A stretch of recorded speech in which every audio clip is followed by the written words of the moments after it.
Grinding. Grinded. Love to hear it. Closing deals. Yes, sir. Let's do it. Love to hear it. Yo, I think Ethan's closing a deal. Shout out to Ethan. Ethan had a $48,000 a week last week. It's huge. Huge, huge.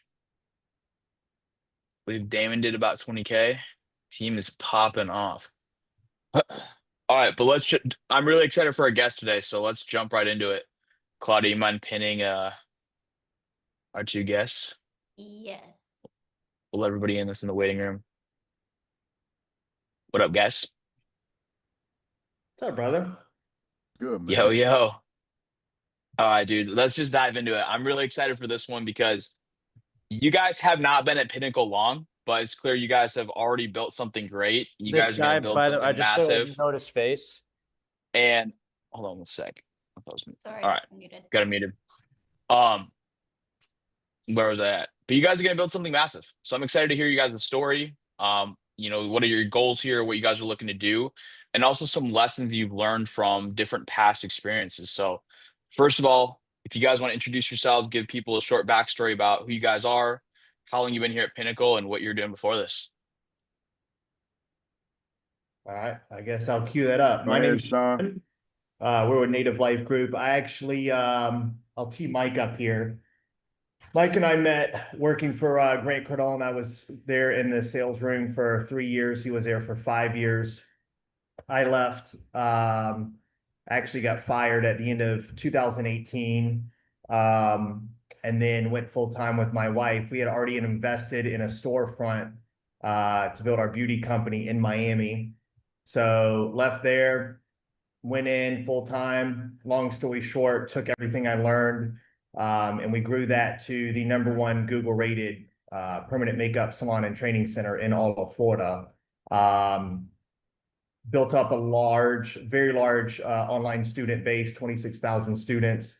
And we've been in that game since 2016. And obviously I won't speak for Mike. He kind of had a similar trajectory leaving, and we didn't lose touch. Mike and I ended up living pretty much next door to each other. It was wild how that happened. Even post Cardone, he was literally my next door neighbor in one of the condos we were living in. But just pass through, just staying in touch. And then my wife and I, we were looking for an industry that I had one clear goal, something that I can grow to a multi-$100 million exit and take people along with us. Because I think the problem I was encountering was, all right, even though we've had success, you're still starting over. And the network that we've built is like, where do we go? So I posted my Pearson View mugshot on Instagram, and then Mike hits me up. He's like, "What was this for?" And I'm like, "I had just passed my insurance test." And he said, I just passed my insurance test, like, I don't know, like 6-8 months ago as well." And he says, "Have you already found a home?" And I'm like, "Yes." And his name is Joe Basso. And that's after I had actually sat down with Joe Basso and Jonah for 5 hours at dinner in Tampa. And I remember that first dinner I met you. yep. And I remember how excited you were too. You're like, dude, I think I just found gold. 100%. I actually had preview to that. I had messaged Joe on Instagram. I said, "Hey, if I can't grow something to 100 million plus, I'm not interested. Just shoot me straight." And we had a quick Zoom call for like 20 minutes. We didn't even go over a lot of details. I walked out, told my wife, I'm like, "We found it." I said, "I don't know what it is. I don't know if it's a God thing. Probably is, but we found it." I met this guy, Joe. Joe invited me to Tampa, and obviously I grilled Joe with every question under the sun. And so yeah, that's when Mike and I kind of reconnected. He had no exposure to Pinnacle, really. And but once I got Mike meeting everybody, it was a no-brainer for him. Just the type of people that Joe and Gabe are. So now we're at this point. That's how we got started, and I'll let Mike introduce himself. Yeah, well, quick question on that because I I want you to share, because I've asked you privately, but share it publicly, because how many beauty clients did you have at the peak of your business? So in-house clients that would pay us. So we do permanent makeup. It's a tattoo. We tattoo brows and lips. It's a big thing. In-house clients that have paid us anywhere from $700 up to $3,000. We had over 5,000. And then we had the online training academy where we taught beauty entrepreneurs across the entire world where they could watch and learn virtually. We had over 26,000 paid students. Yeah. So clearly very successful. So after running a successful beauty company, what made like what attracted you to insurance? What made you say like, dude, we're just gonna go all in on life insurance? Yeah. Yeah, it's like, man, I even asked myself, I'm like, after I met with you and Joe, I was almost depressed because like, man, we're leaving like the beauty world and I know this is the right thing to do, but life insurance?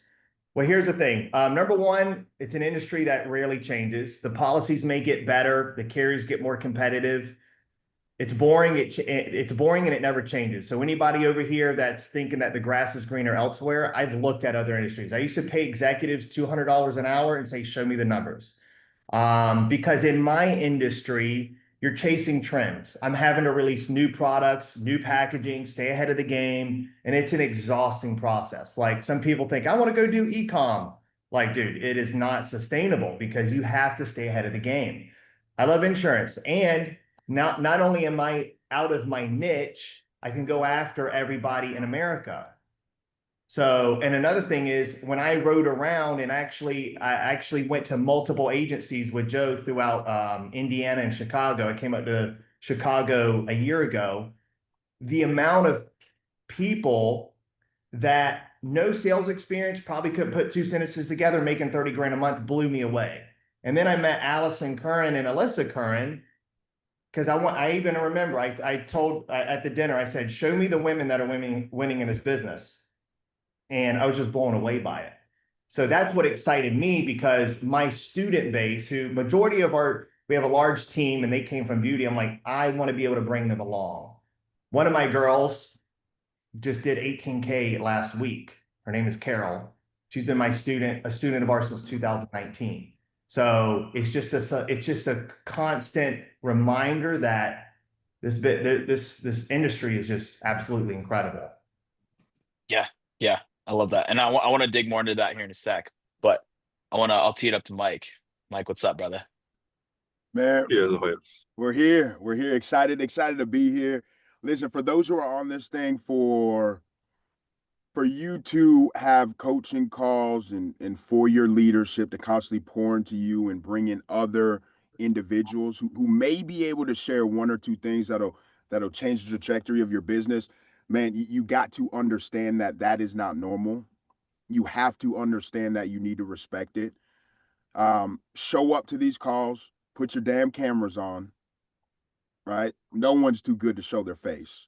And make sure after these calls, you say thank you to your leadership because there's a lot of leaders, quote unquote, that don't do this. So that's the first thing I want to do. And then we appreciate you, Jonah. We appreciate you, Claudia, just giving us this opportunity. Listen, my name's Mike Schill, co-founder with Native Life. Not going to go in too deep as it relates to the Grant Cardone experience, but know that I was there for 4 years, top within that organization and ecosystem.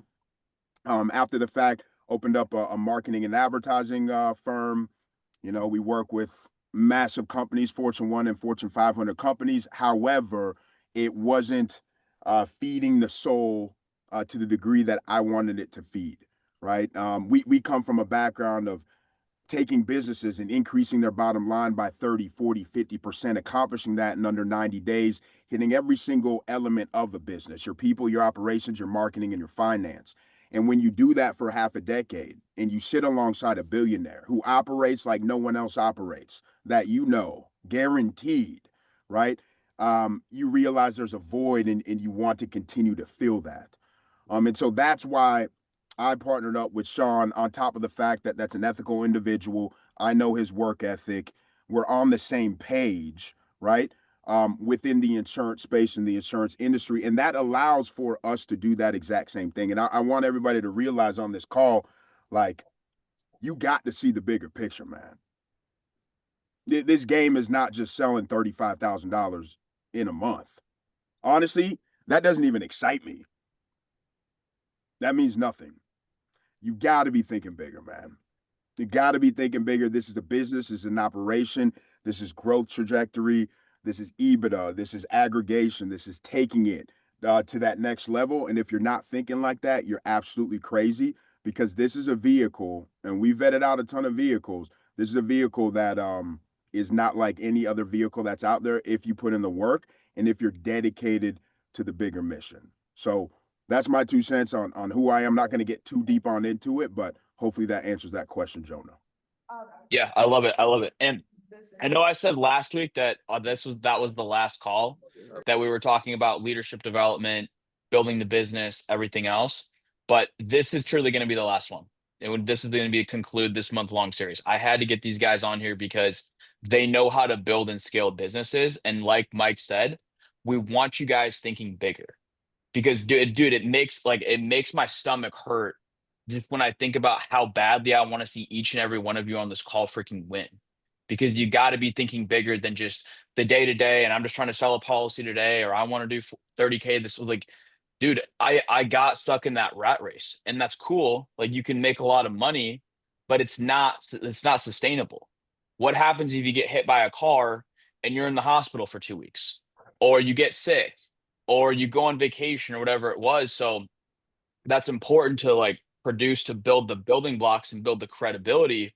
But you guys all need to be thinking bigger. Like, how can I build an actual business here? So, Mike, what I want to ask you first of all is, well, both of you, you guys both you worked for Grant Cardone for multiple years. And whether you like the guy or hate the guy, can't deny he is very successful, billionaire, and built a massive real estate empire. So what would you say are the top 2 or 3 lessons that you've learned working for Grant Cardone on the way he operates? I'll take this one first, man. I'll take this one first. And listen, it's funny when you lead with that. It's like, you may not like the guy. It's so funny, right? All the people who crush everybody else, who run circles around everybody else, are the people who are hated. Michael Yep. Jordan, the late great Kobe Bryant, Grant. You know, if you hate somebody, if you don't like somebody, that's probably because they're doing the shit that you will not do for yourself. So Grant's my guy. Grant's my guy. Still talk to him all the time. Great individual. Without him, we would not be where we are today. I'm telling you that right now. Now, we learned, bro. We learned millions of things every single day, y'all. Like, you don't even realize when you're in that environment what you're learning while you're in the environment, right? You gotta take a deep breath after the week and say, "Holy crap, what the hell just happened?" On the phone, what just happened in that big time negotiation, bro? We just had so and so in the room that just closed $100 million deal. Like, bro, there's so much exposure to high level stuff.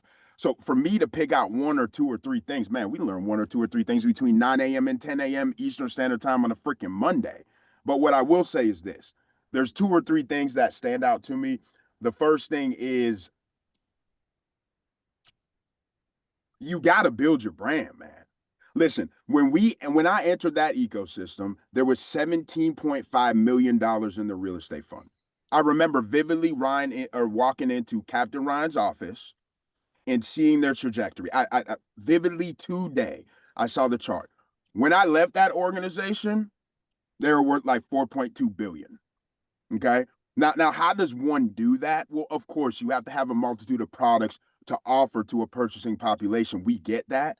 But this social media thing and leveraging content and staying in front of people and constantly being relevant and reselling and upselling and cross-selling and never, ever, ever, ever, ever, ever, ever, ever, ever stopping, bro, that is what I learned from him. Bro, you have to learn how to play the game to get in front of people. And if you're just sitting in your house making calls, right? I guess that's cool. I guess. It's kind of basic though. Kind of basic, straight up, right? So you got to learn how to get in front of more and more and more and more and more and more people. That's the first thing. The second thing is, I'll never forget the story that he told me, is that it takes more energy to turn off or to flip an off switch, to be off and then be on, than it does to stay on. There was actually a study here in Miami, Florida, with the where the Miami Heat play, and it was on energy output. And when they did the study, it literally took more energy for the arena after a basketball game to shut everything off, right? And then wait a day and turn everything back on that next Monday, if the game was on a Sunday or Saturday, than it did for them to keep the arena just 100% on for that entire 24 hours that no one was in the building. And that's a testament to your energy. And are you on or are you off? Like, are you really freaking on? Like, dead ass serious. Ask yourself, are you on? After 6, are you on? At 7, are you on? At 8, are you on? Right? All y'all are young as hell. Y'all don't got any responsibilities. Y'all don't got kids. Y'all don't got a wife. Y'all don't got to deal with reality of life after 35, 40, 45. Like, literally, you have all the time in the world, right? I saw this man walk into an office, 7 a.m. on a Sunday, and just trying to pull $20 out of somebody to upsell them from a millionaire booklet to get them into Cardone University and pay $100 a month. This guy's worth hundreds of millions of billions of dollars, and he's still doing that. Bro, those are the two top things that I learned. But obviously, man, I mean, we could go off on anything and everything that we learned, because it was honestly the school of hard knocks every single day from start to finish. So that's what I got for that. Sean, go ahead, dog. Yeah. Well, if I can stop go you there, ahead. and I hope you guys are taking notes, because what Mike dropped is fine. Successful people are note takers. And so two things you said were, number one, if you're not building your personal brand, you're missing out, especially in this business, because if you're looking to grow a business, ultimately all we are is glorified marketers. That's it. It's like, that's how I built pretty much everybody on this Zoom call that was hired directly by me. How are you hired? By social media, by building your personal brand. Your personal brand is the only thing you can have a 100% monopoly on. They're never going to go to, like, dude, every time, Grant Cardone, every time I freaking open my phone, dude, like, I wonder how many times he posted on social media just like so far for the year. Probably thousands. Like, he posts on 4, 5, 6 times today. Same thing with Mosey. Like, you could never go to Grant Cardone and say, "Hey, Grant Cardone, hey, dude, your personal brand's getting too big. We got to break it up." The government's never going to do that. Like, it's the only thing you can have a 100% monopoly over, and it's the only thing nobody can ever take away from you. So, like, if, dude, things came, like, if the life insurance industry just went under and there's World War III and there's a one world order, like, whatever's, like, dude, you still got your personal brand, still got that, you still market, still recruit. It's just like transition, same, like, that's literally what Sean and Mike have done. Like, they built a brand at their prior, like, Sean built a beauty company and he's transitioning all those people over here, because that network is, like, that's the one thing you can't do. And then secondly is, you touch on something so important, where I see so many agents where, dude, they just get stuck in the rat race. They're just on this freaking hamster wheel. They're like, they're up and then they're down. And like, dude, I made a sale today. All right, I'm gonna chill. And then they're like, oh, it charged back. And then now they're depressed. And now they're down here. And now they're trying to, like, get another sale. But then it's a rough day on the phones because they lost some moment. It's like, just stay consistent. For me, it was, I've shared my story before. For, like, a lot of you guys know, it took me 3 weeks to make my first sale. Best thing that ever happened to me. Best thing that ever happened to me. And I'm so glad I struggled, because when I finally got momentum and I finally got motion, dude, to be honest with you, I was just afraid to lose it. I'm like, I'm just going to keep the pedal on the metal. And that's what I've done to this day. Because you're right. It's like, when you get out of your rhythm, it's like, dude, even when we got back from Tulum, got back from Tulum, flew back Monday. And, like, I was in the office and I was a little bit out of my groove. And I was like, I was sitting there on the beach. This wasn't even 2 days into it, or 3 days, like, sitting there on the beach. The first day we got to the resort, and it was cool for the first 2 hours. And then I'm like, now what? Like, we got to go do something. I'm like, Claudia, like, we can't just sit here. So then we, like, went and explored the caves and the snow tables. Like, we got food, but, like, and I, like, worked out for 2 hours. But I'm like, dude, I can't just sit here. Like, we got to have motion. We got to have momentum. We got to be doing stuff. Like, especially now, like, we're also young. This is the most energy we're ever going to have. So man, that was well said, Mike. But Sean, I didn't mean to cut you off, brother. No, you're good, man. You're good. It's awesome, man. I have a few lessons, and these things definitely stick with me. Anytime you're starting anything new, and it's just crazy because we've been out of the ecosystem from working over there for a little while now. And man, I just started laughing. I said, Mike, you got to look at this. So Grant Cardone, he posted this graphic.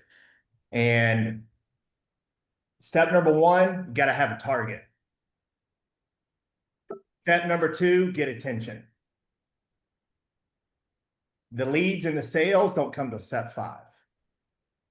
So I thought that was incredible because Mike and I come into this industry, we just follow what we learn. We didn't know how to sell life insurance. I remember we were in Munster, Indiana, end of January, and Mike had a client on the phone and he built rapport like crazy, and we're trying to figure this out. And it took 2 hours to help him through the application. But listen, at least in the meantime, as we were figuring it out, we had a target, $300 million. $300 million evaluation. You get around the right people. Now it's a lot bigger target after we spent some time with Joe. Like it is, you got to get around the right people. You got to get targets. You got to get attention. Mike and I know how to get attention. In my previous industry, we didn't get 26,000 students by just staying in our lane. We have to get attention. I'll say this, I love Jonah's content because he's willing to push that line and I like go for that viral piece where it's jarring because Jonah's trying to get attention. He gets an extra, if he gets an extra 10% bump in his engagement, one guy is going to see it. He's going to like Jonah, and that's going to not hear the first 10 words. Right. He's going to make himself, another $1 million a year. So always get attention. And another thing that Grant said, he was speaking to his marketing team and he was speaking to his sales team, and he said, I am willing to spend $1 million a month in advertising, which now he's probably spending upwards of $10 million a month. But this was back in the earlier days. He goes, I am willing to spend $1 million a month in advertising, even if I only get 500,000 of it back. And he goes, because I will outspend my competition so they want to quit. And then he says, I will make that back on the long-term value of a client or a relationship. So I'll give you an example. Yesterday came to fruition. I told my wife when we were growing our brand, I said, we have to do a master class. I need you in front of 20 or so women, and I'm going to get the content of that and of you teaching. It's going to position you as the expert and watch what happens. Okay. So we did our first class. I made $10,000 net. For us, growing something brand new, that was big. This was like 2019. My next class, okay, I lost at least $7,000 on the class because I couldn't sell it enough. And then the timeout away from clients, probably another $3,000 to $4,000. And when we saw that, most people in our industry would say, hey, we're going to cancel the class and everybody, the money back's not worth them losing money. And I said, no, we only had 7 students. The previous one we had 20. We were figuring it out. And I said, no, there's going to be somebody in there that we will partner up with or make money off of for the long term. Okay, there's 2 women in there. Number 1, Ingrid, who literally just came on board yesterday. Number 2, Carol Galliano, who did $19,000 last week. She walked in 2019 and I poured into her for many, many years. So I lost money on that class. That's me being able to spend money and time into people, knowing I am not expecting a return for the long term. Okay. So some of the people on here are like, oh man, I bought a lead batch. It wasn't profitable. Oh man, I bought a lead batch. I was only 20% profitable. Hey bro, go start a restaurant. Okay. Louis Bossy. I'll just give you an example. Jonah knows Louis Bossy. My people that I grew up with know me since I was like 5 years old. They run Louis Bossy. Their net margins are 7%. So one hiccup and they're smoked. So I tell everybody, if you're like complaining like, oh, I only made 20, 30% on my lead batch, I'm supposed to make 4 times my money. Bro, you're thinking about it the wrong way.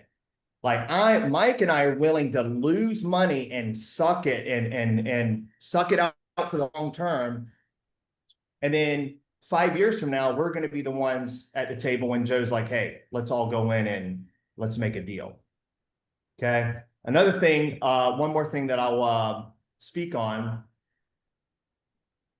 is that Grant, he said, this is, anybody want to pull up this YouTube video? It's a meeting that I was there and I watched. Mike was there too, and this changed my whole mindset about money. I see guys in the insurance industry, they're making 20 grand a month and they're buying these exotic cars. And I'm like, bro, what are you doing? What are you doing? And Grant said this. He said, the rich, he goes, the wealthy, I'm talking about the people making hundreds of millions of dollars. They do not go after money for cars, or houses or trips. They go after it for the freedom, which is the freedom of worry. And he said, I don't want to be worried about little dollars in my pocket that are disintegrating and losing value every single day. He goes, when I have a problem, I want to be able to handle the problem with no stress. I want to be with my kids. I'll give you guys an example. We ran a Black Friday sale. I'm cheap. Like Mike's cheap. We'll throw down in business. Like our shirts, we wear Marshalls, we're cheap on the personal level because we know where we're going. But I want to get to a point where I reinvest everything. We reinvest pretty much everything back in a native life because if my family has an emergency, I want to know that I have money in the bank account where I can handle that problem. The rich people, and when I'm 30, I'm almost 37 years old, and I see 22-year-olds blowing money like it's nobody's business. And it's like, man, you're missing the long game. Nobody cares about that. And the people that do care about that are probably worried about the wrong thing. If you look at our page, if you look at our Native Life page, and this is just us, okay, we want to get attention of the big private equity firms. You're not going to see us talking about cars. You're not going to see us talking about a policy sold. We're going after big brand. And then last thing, what Mike said, Grant will literally show up. Guys, the small wins matter. The small wins always matter. And you can never be too good to humble yourself, even if you're a leader, and get in the trenches.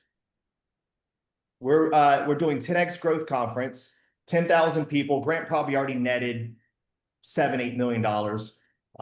He would bring in these speakers. They'd have an offer, Russell Brunson, and he would give 50%. He would keep 50% of the profits. So little private info there. Grant already made his money. When Vegas, he filled out the Mandalay Bay Arena, he caught the flu. He and Elena caught the flu so bad, they flew in doctors to give them everything under the sun to keep them going through the event. In the bottom, behind the stage at the Mandalay Bay Arena was the VIP. So it's a private room. So I'm down there prospecting, trying to find business owners, literally going up to people. Do you have it? Do you own a business? Do you have salespeople? No, thank you. Do you have a business? Do you have salespeople? Great. I'm here to show you how I can increase your sales by 20% in 90 days. Like the frequency. But Grant came downstairs.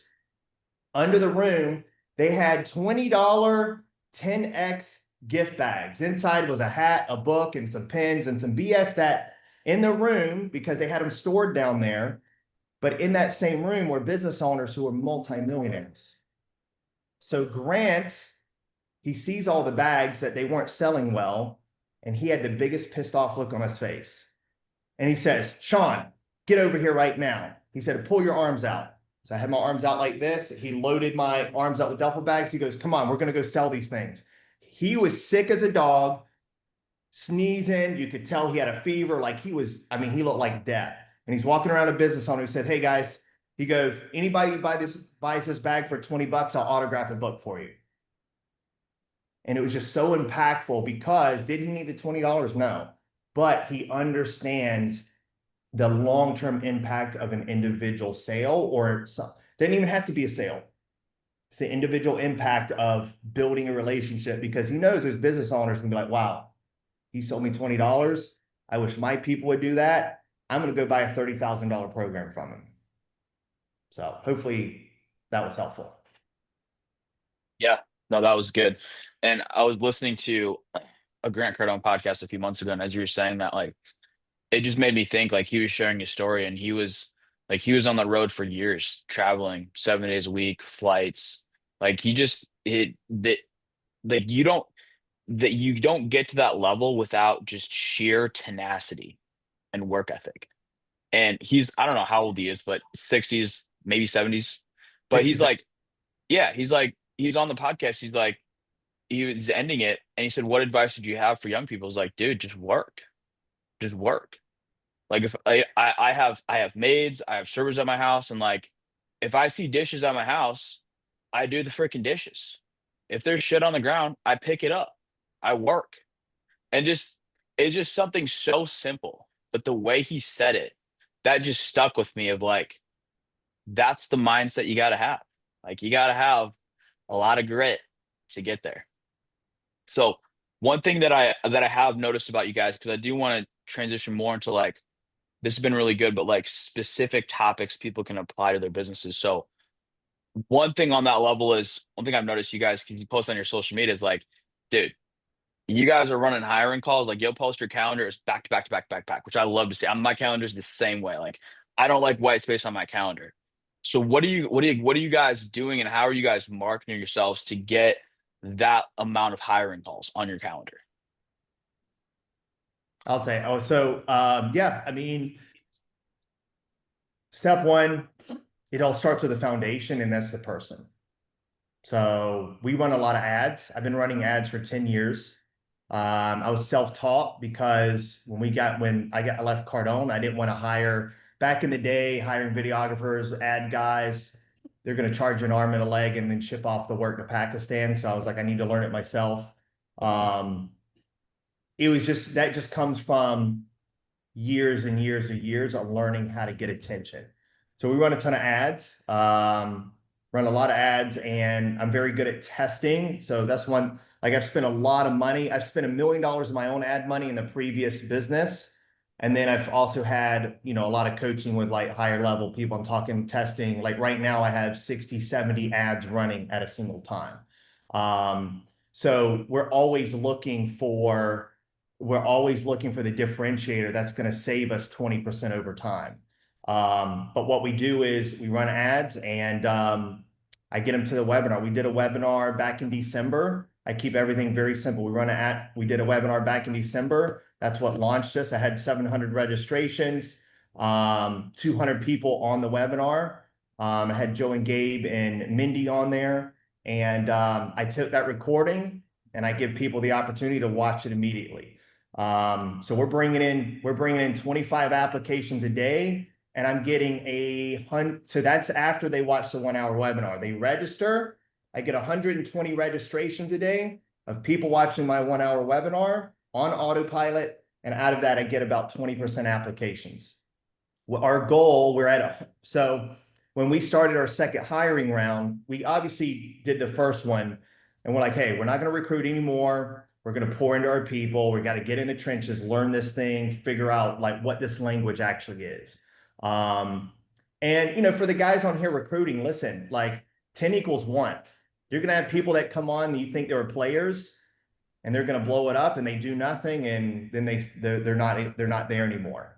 So now that Mike and I have our bearings about us, our first goal, I said, hey, we're going to hit 300 applications for hiring round 2. And I'm like, man, that target's not big enough. I looked at the plane. We're on the plane headed to Chicago, and Mike just looked back to me. I'm like staring at him. What did I say, Mike? What did I say? We're going for 1,000. I just said 1,000. He goes, what? I said 1,000 applications. And we're at 800, probably 820, 25. So we're going for 1,000. Doesn't mean we're going to hire 1,000. Our goal is to say yes to 10%. Okay, so I'll give you some numbers.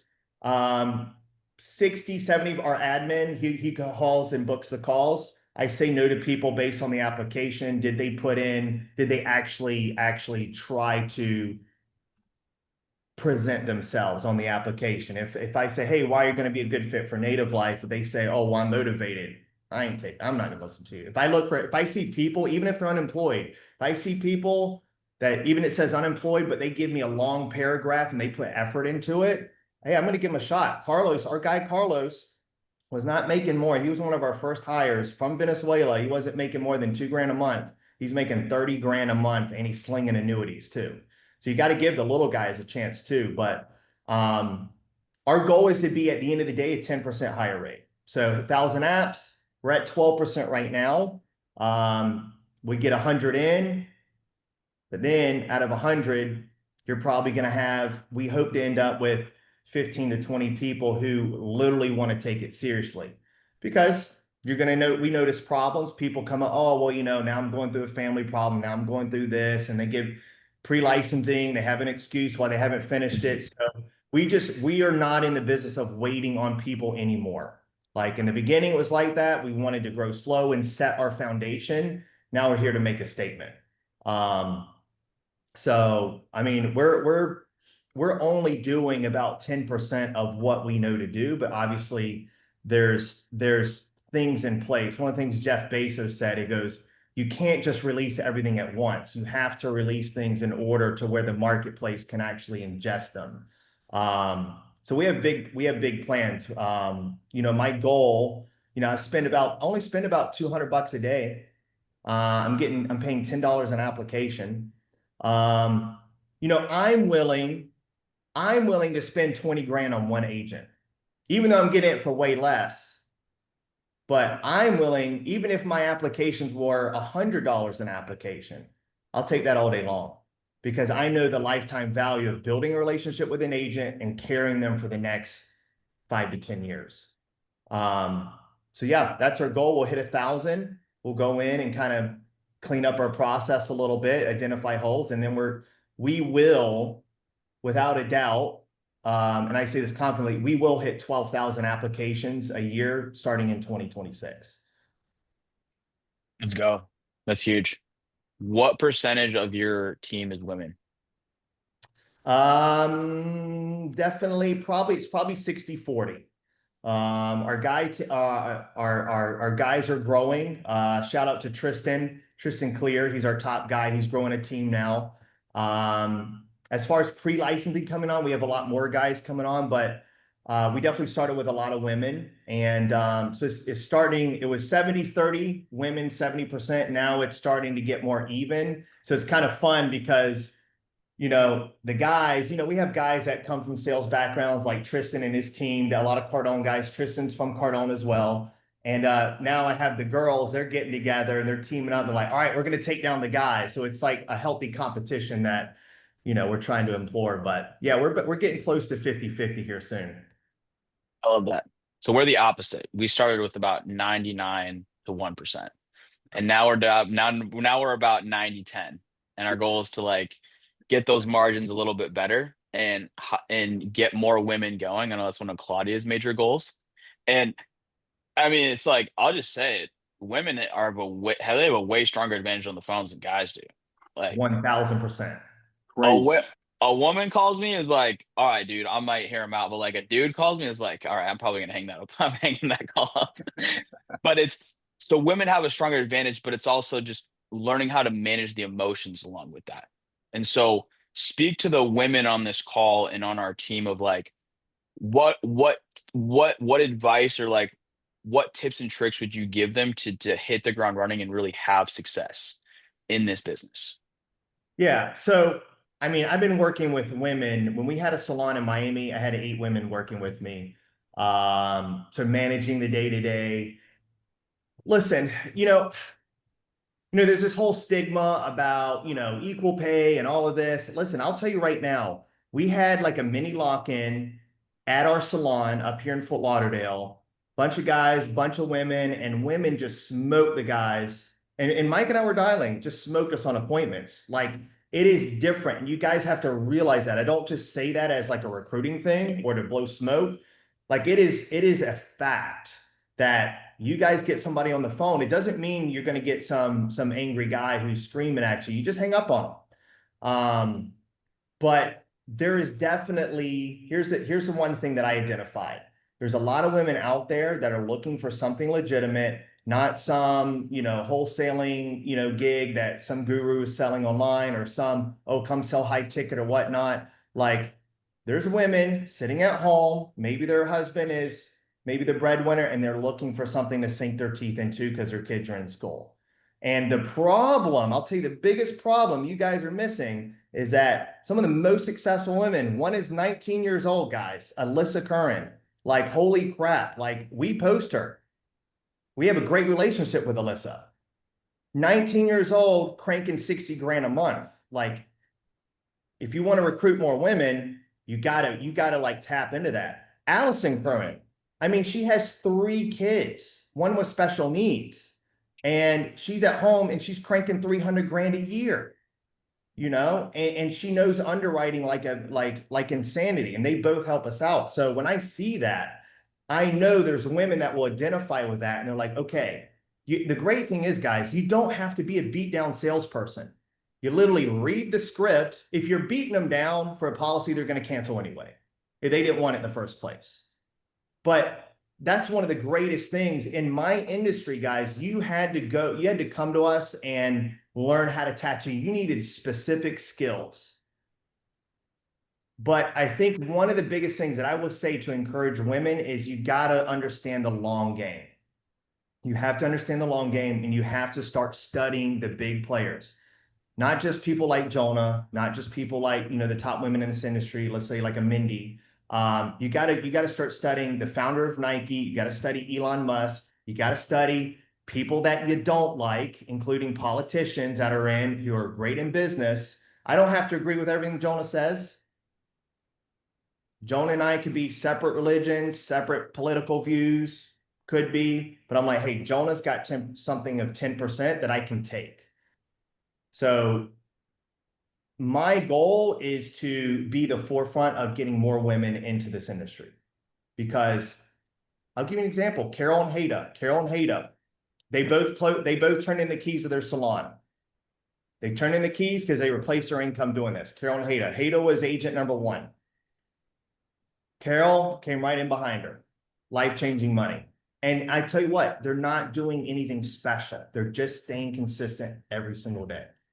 So I think women can absolutely crush the guys if they met it with work ethic. And I'm not saying that women don't have work ethic. My point is, I think some women have a stigma that, oh, guys are better at sales. So they have this thing in their head that, oh, I'm just not going to be as good as them. No, it's the complete opposite. Maybe if you just met them with the same amount of dials, you're going to see wild things happen. So. Yeah. Well said. Well said. Let me ask you guys this, and Mike or Sean, whoever wants to answer this question, but it's anybody. I've talked to other people that have, not to keep going back to Cardone, but he's a good example where I've talked to other people that have worked with him, and the biggest thing that they said about like working is like it's the energy and the structure. And in order to scale and grow in large organization, you need SOPs, you need structure, and you need strong leadership. So what are some tactical things that people that are taking notes can write down and apply to their businesses that you guys have taken working from Grant Cardone in that organization that you guys are directly applying here to grow your life insurance business? That's a good question, man. That's a good question. Some practical things. I remember working alongside Grant, but he has a business partner, Brandon Dawson. He exited his last company at 77 times EBITDA. That's the highest exit in a publicly traded company in the history of mankind, right? Those are the type of guys we were around. And he always told me this one thing when I was just cranking the phones, $400 or $500 every single day, nonstop. He said, you got to have a little black book. All right. In that little black book, you have to identify the things that are going on at your level that are for you and that you would want to deploy in your own business in the future. But then you also have to have a secondary column in that black book for the things that don't align with you, for the things that maybe you don't feel the best about. Let's face it, when there's hierarchy in their structure, I don't even want to say the people at the top, right? But we'll use just a regular business. The people at the top are dealing with way different things than maybe a mid-level management type person is dealing with. And with that being said, they are disengaged to what's actually going on in maybe a different vertical of the business, right? And so when you are on the come up or you're on the floor, you're sales, you have a better vantage point of being able to identify, bro, this is good for the business, but this makes everybody feel like shit, right? This actually propels the department forward, and this actually is crushing 10 to 15 people who are just so damn afraid to bring it the attention of the leadership because they're fearful for their jobs. That's the dichotomy of a real business, right? When you're in corporate and you're big W-2. So the first thing is, wherever you are currently at, you need to understand that you are in school. You're just getting paid to be in school. And the school that you're in is being a part of a business and being able to build a business based off the business you're a part of. So you got to pick up you got to pick up your you got to pick up your eyes. You got to open your eyes and like really document what is going on every single day that you like, and then every single thing that's going on every single day that isn't for you. And then you can start implementing that. The second thing is this, man. All right. Second thing is this. Like, the whole point of business is to create processes, right? SOPs. And what is the whole point of an SOP? It's to be able to create duplicatable and replicatable people, right? The only way to be able to accomplish that is through a playbook.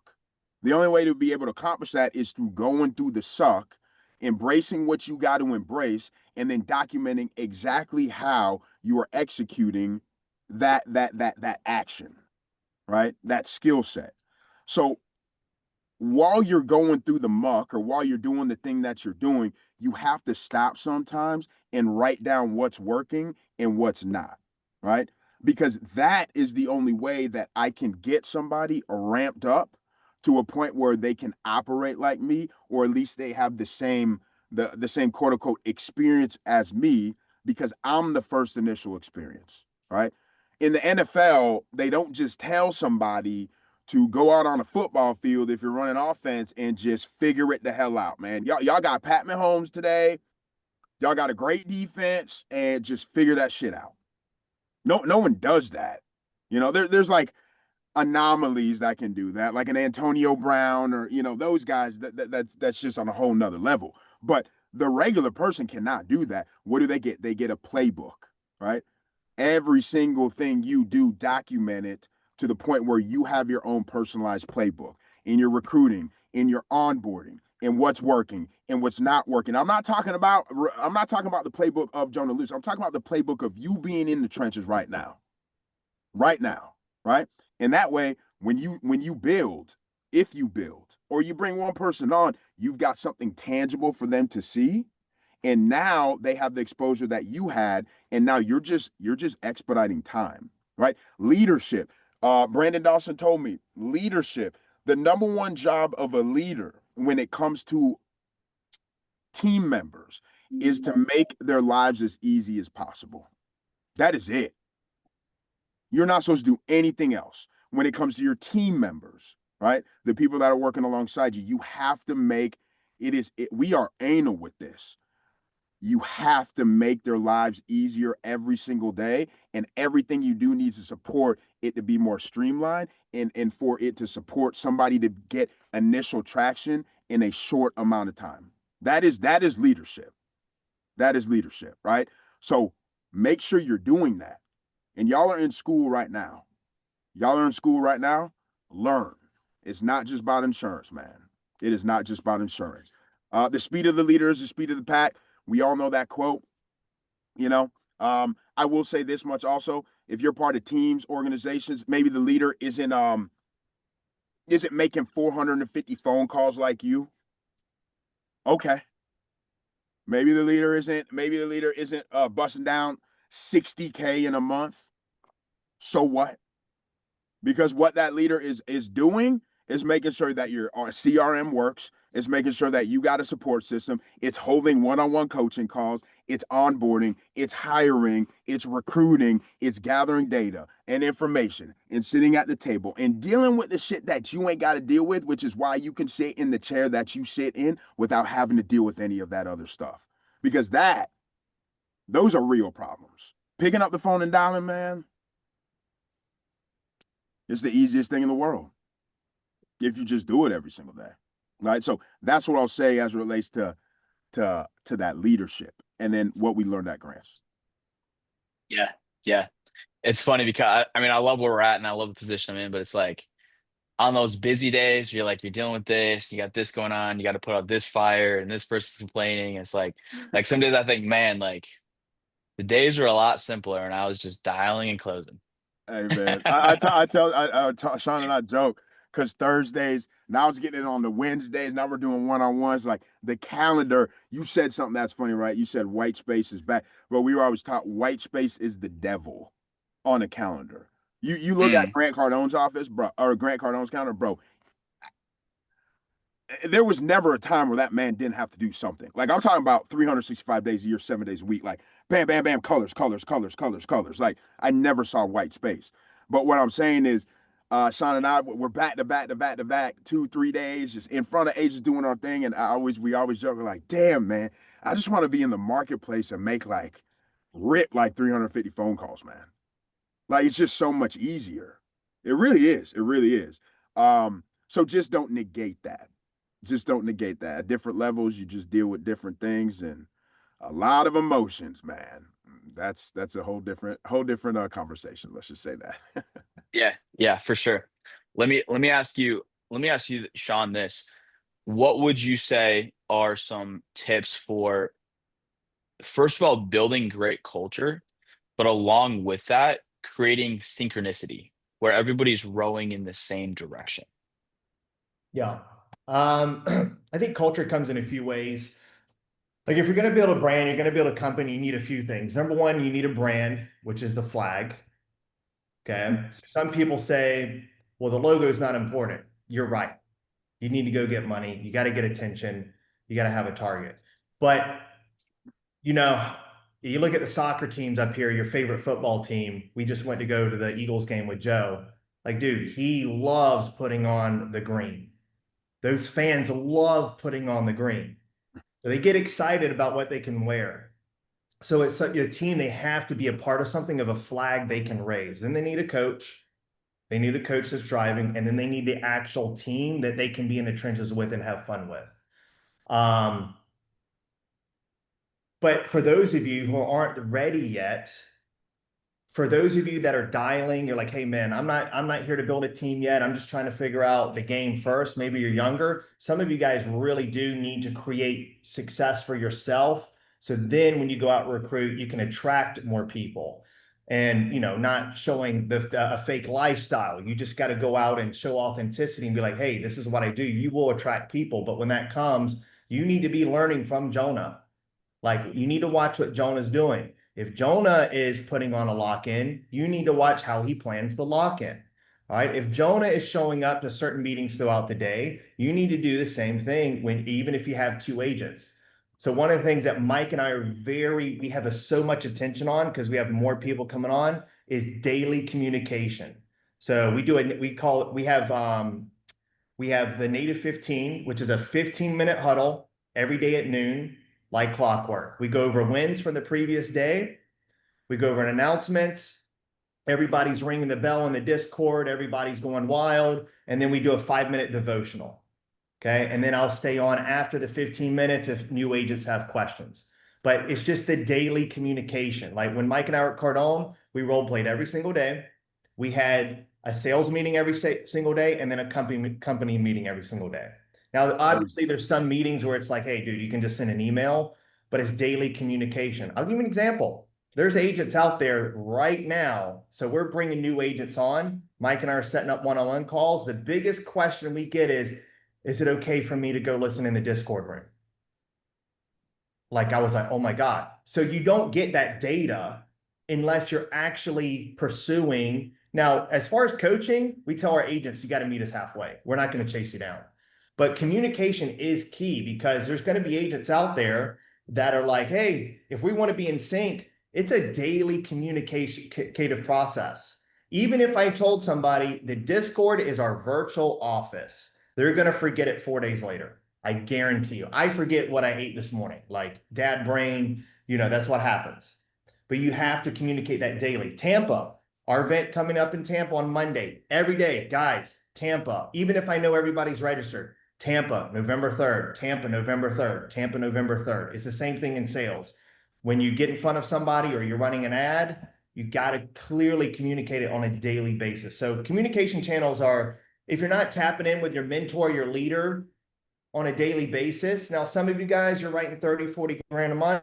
You're cool, you're chill, or you need to be walking up to Jonah's office and say, hey, dude, what's the next book I need to read? What's the next thing I need to learn? Like, you see me from I asked Joe, the biggest question I asked Joe when we meet him, what are the blind spots? Where are our blind spots? And I told Joe, I said, please, Joe, please. Like, Joe's biggest problem, not problem, his concern is telling people the truth and then pissing them off.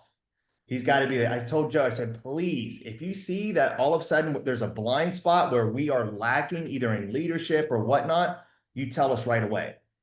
So you got to communicate with your team. And dude, you got to, like, synchronicity, you got to keep pulling new data from like Mike said, your leaders.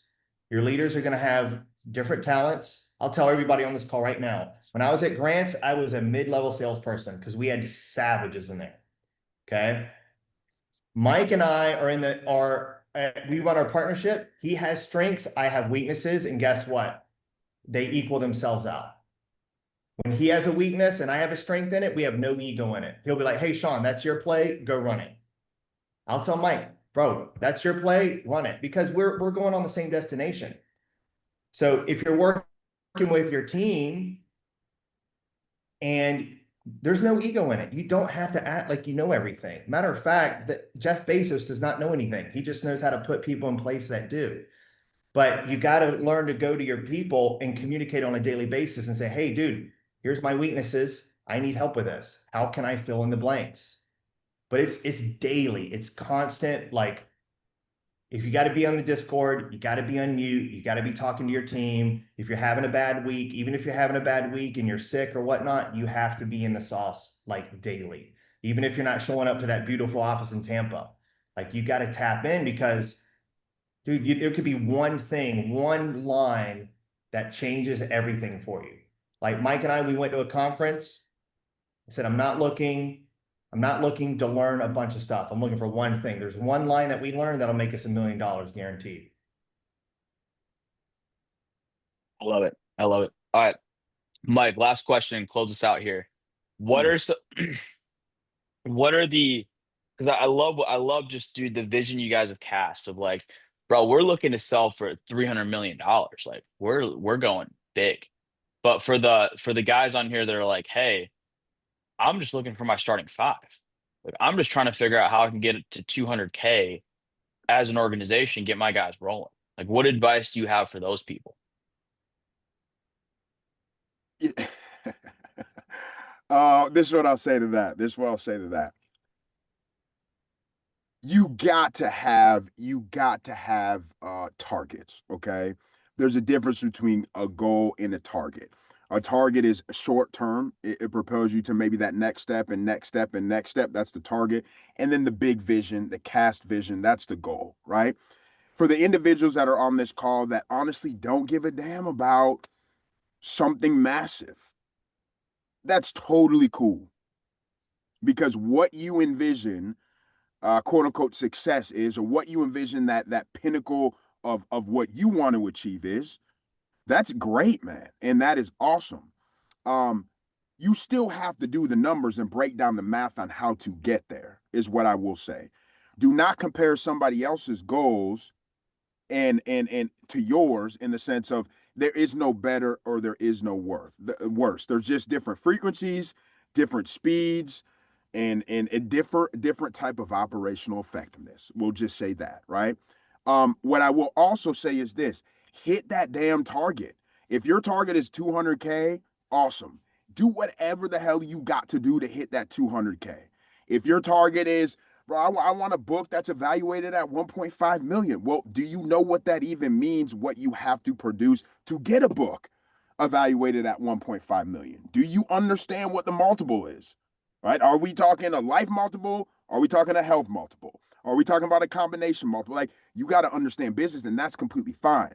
But what I will also say is this: once you hit that target, you're going to realize just how small it is, right? I think, Jonah, we were talking about this. It's like, okay, you make your first 10K. Okay, cool, man. You make your first 10K, that's huge.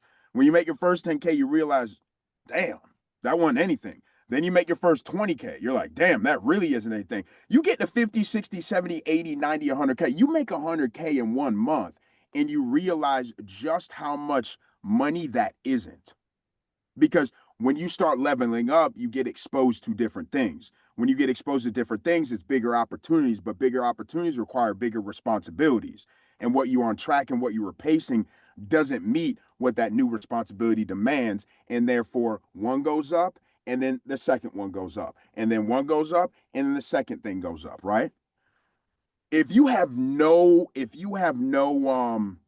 want to grow, or you got like a small target, I would challenge yourself to just get around maybe people that are thinking at a different level, man. There's just so much stuff. There's just so much that's out there, man.